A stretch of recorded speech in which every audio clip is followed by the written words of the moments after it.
class of 1950. Do we have anyone here to say a few words? Okay, we have two.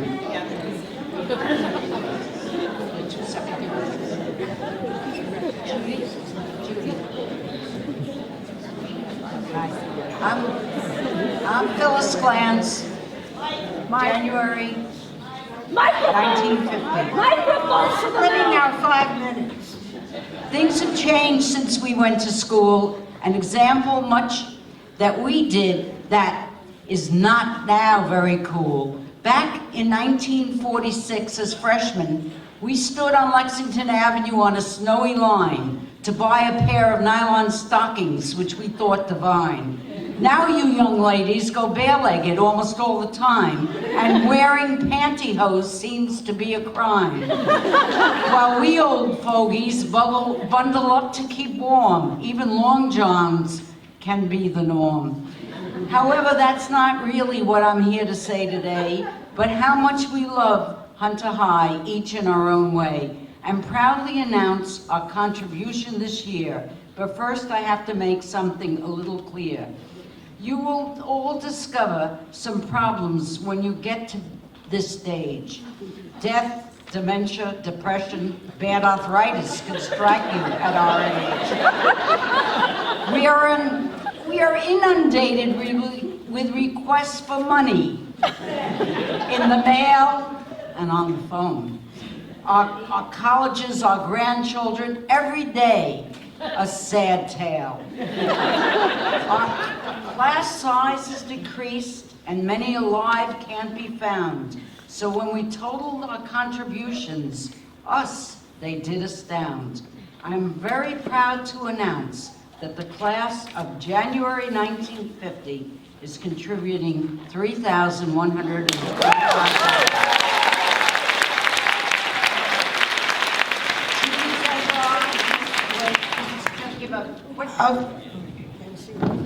Yes, this is my under 2-minute speech.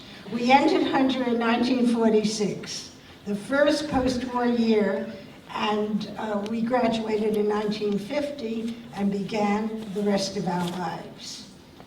16 of our classmates met for lunch yesterday to celebrate our 65th milestone, and the decades disappeared. We cherish our memories, our lasting friendships, and our years at Hunter that gave us a respect for excellence and the resources to pursue and achieve our individual goals in life. It is a great pleasure to see this heritage continue here in this building. Thank you.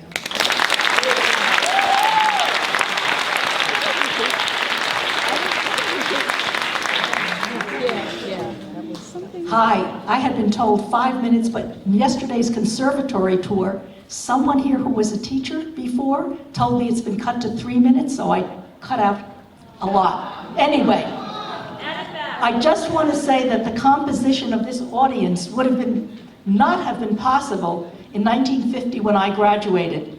The only man I ever saw in the building was Jimmy, the elevator operator. And to my teenage eye, he was ancient. One of my classmates remembers seeing a few male student teachers from Hunter College next door. They were the GIs just released from service in World War II, but I never saw another man but Jimmy. We did have dances and competitions with Stuyvesant High School, then an all-male bastion also. We considered those boys nerds and not very good dancers. We held our own competitions. I particularly liked besting them once when we asked the rule behind the math sequence 14, 18, 23, 28, 33. We stumped them with the subway stops on the IRT.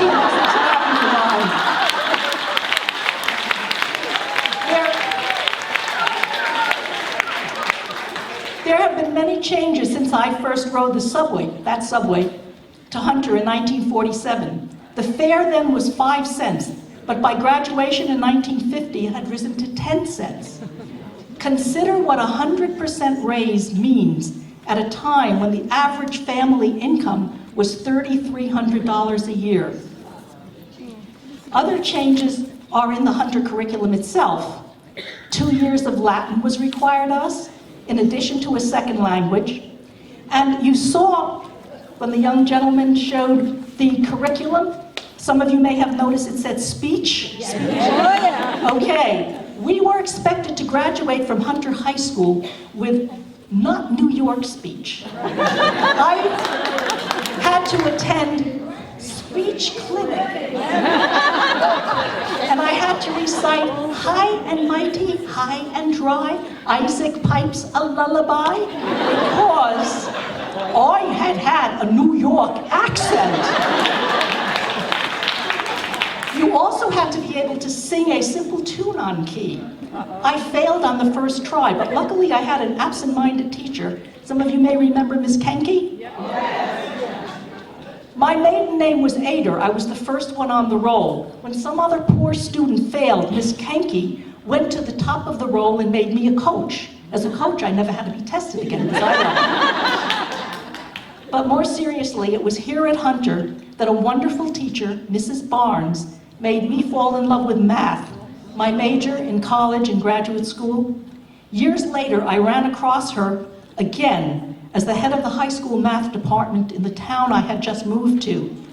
I visited her after having left a programming job for IBM to raise a family. She again influenced the course of my life by encouraging me to imbue my love of math to others by teaching math.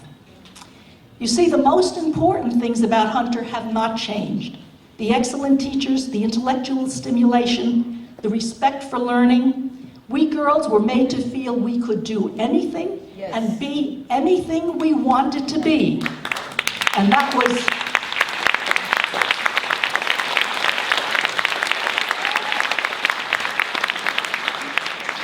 was years before the women's movement. We made wonderful friends, and we were set on a course for life to pursue excellence. These important qualities have guided our lives, and for that we have to thank Hunter College High School. Thank you very much. As far as I know, the Titans and guys are still pretty bad dancers. But do we have anyone here from the class of 1955? Can we please, I apologize, can you please keep it under 5 minutes, just because we need to give everybody a chance.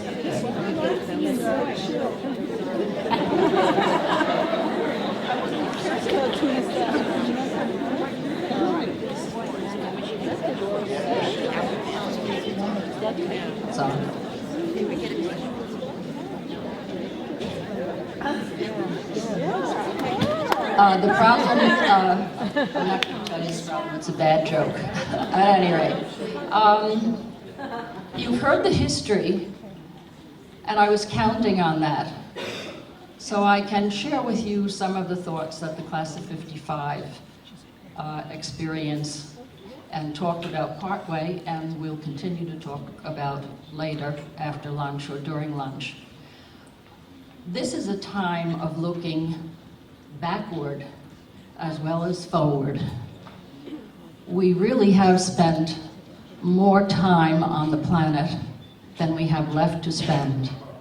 So we're focused on these last precious years and many more reunions, if possible, together, because the thing that happened best for us at Hunter, besides all the things that you have noted, the content of the classes, in every particular classroom or for every particular subject, a person who made a touch on our lives. The thing that made the most touch on our lives was one another. So we look to you in the balcony and say, be thankful, be grateful, work hard, go forward, and continue to have the feeling that you had about what you did at Hunter, what you learned to sing and dance, or add and subtract, or binomially do something with. I was not a math major. But I want to tell you that for us, you know, my knees are shaking. This is what happened to me when I was teaching. The first couple of weeks of the term were terms that meant I had to lean on the chair in front of me. At any rate, You are talking about the people who succeeded. We talk about the people who succeeded. We're also talking about the people who survived. Do you all want to stand up? The class of 55.